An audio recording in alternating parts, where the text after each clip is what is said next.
some of us stay too long in relationships that are violating us, relationships that violate our dignity, and for the sake of the relationship, we stay in it. So that's being lured by false security. And don't we all know this one? Don't just sit there and take it.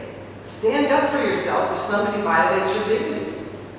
We've got so many hardwired instincts that say to us, don't say anything, don't rock the boat, right? I don't want to bring anything up, it's too frightening to bring. But in fact, you're letting yourself be treated with indignity if you don't stand up to the people who are violating you. And resisting feedback. Well, we had really long conversations about this in our group, and every single one of us said that it's so hard to take feedback about our behavior, especially if it's negative feedback. We love positive feedback. You know, we welcome that. But when somebody's holding a mirror up to us and saying, look, look at what you're doing, you're really hurting other people. These behaviors are hurting other people. But we resist it like crazy. And here's another one. I mean, our politicians in the US do this all the time. We blame and shame other people for our own bad behavior. Instead of owning up to it, right? We deflect it and blame other people.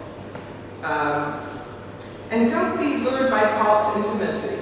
This is one that we see really clearly in the corporate world, in the workplace, that let's say that people don't feel safe to speak up, right? Their bosses are violating their dignity. They don't feel safe to speak up. So guess what happens? That energy has to go somewhere or being violated. So the gossip network gets very active.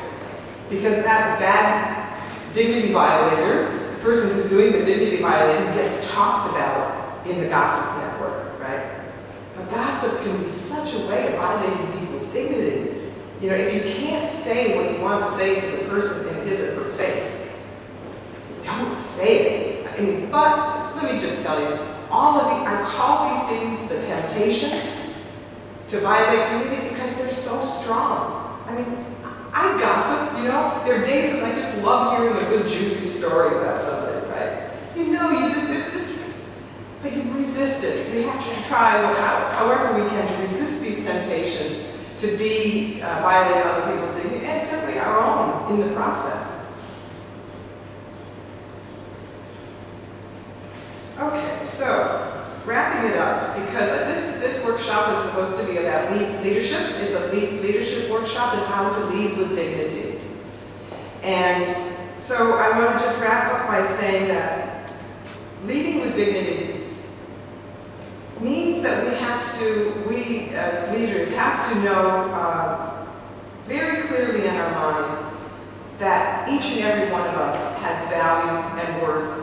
But I failed to mention vulnerability when I talk about the definition of dignity, because the fact is we're all vulnerable. We can see our physical vulnerability really well. We know that when we get injured, our body reacts, but we're also vulnerable to having our dignity violated. So if you want to be a leader, you have to know, first and foremost in your mind, that not only is everybody valuable, but they are subject to being harmed. They can easily be harmed, whether it's physically or psychologically. And then you know that your behavior, what this does is it makes you responsible for your behavior. You can no longer say, oh, I didn't know that what I did was hurtful to somebody. Once you're aware of this, you have to take responsibility. And here's another key one. As a leader, if you don't know what makes you the most vulnerable, which one of these 10 elements of dignity is your button? Because we all have buttons that can be pushed that turns us into an aggressor or turns us into a dignity violator. If you take a look at those 10 elements of dignity and you can say, which ones of those are most meaningful to me? Did I have a long history of having my identity dismissed? Or do I feel like I haven't been acknowledged in my life? I've been excluded a lot. So knowing your own vulnerabilities helps you prevent becoming a dignity violator. And the fact is, many of us aren't aware of how much power we have, and how much power we have either to honor people's dignity and make them feel really good, and how much power we have to make them feel bad in a nanosecond. right?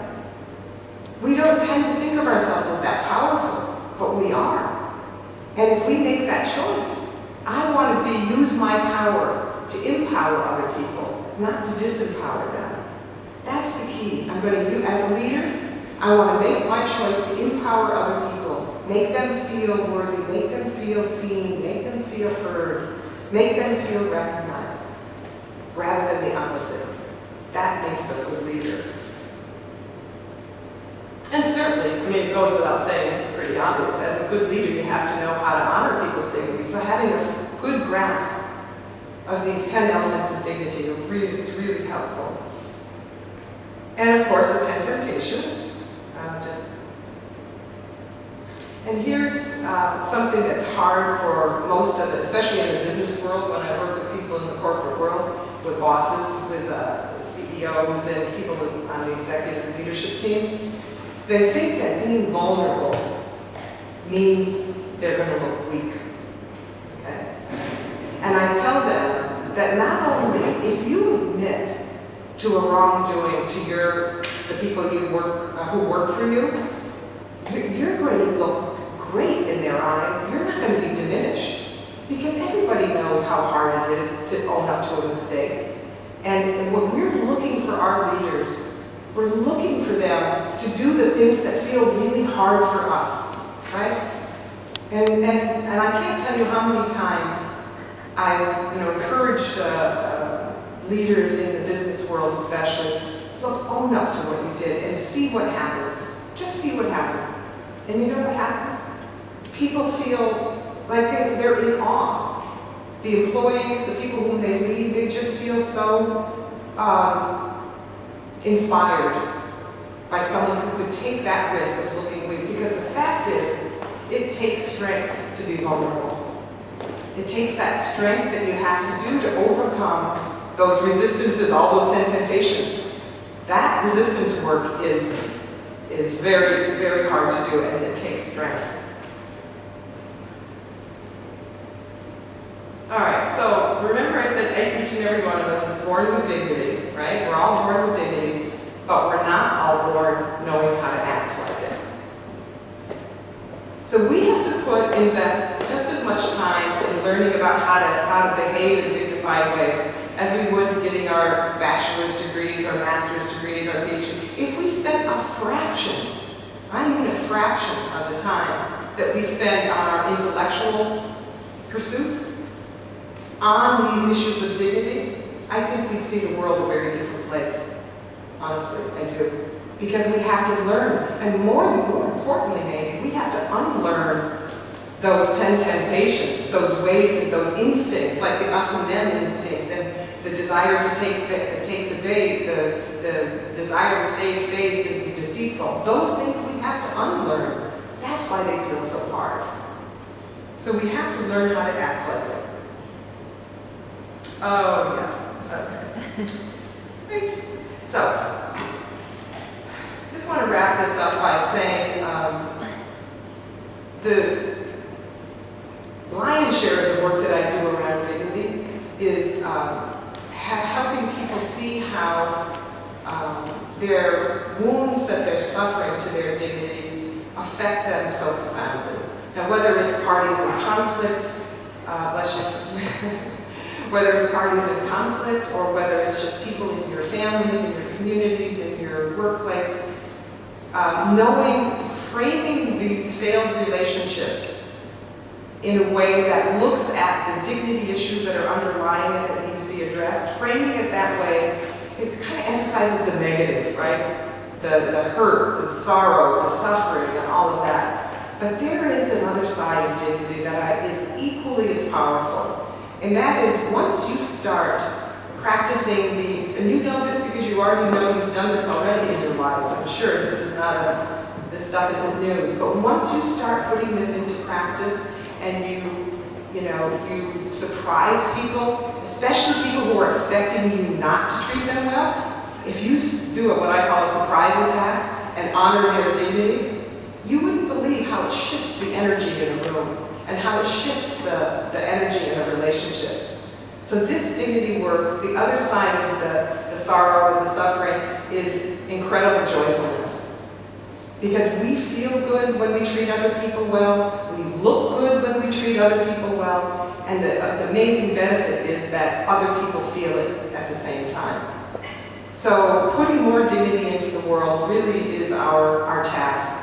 And those of us as leaders here, I didn't get a chance yesterday to officially announce that you're all dignity agents, because you are. I'll make that official announcement now. You are all dignity agents, each and every one of you. And by proxy, those of you who didn't take the workshop, you're here now, you've heard the information, that makes you a dignity agent too. But this joyfulness is something that I think is going to be the topic of my next book. What does joy look like, right? Because my first question was, what does dignity look like? And now I'm thinking that's going to be the topic of my next book. What does it, people say, well, what do I do to be joyful, right? So one last little story about joy.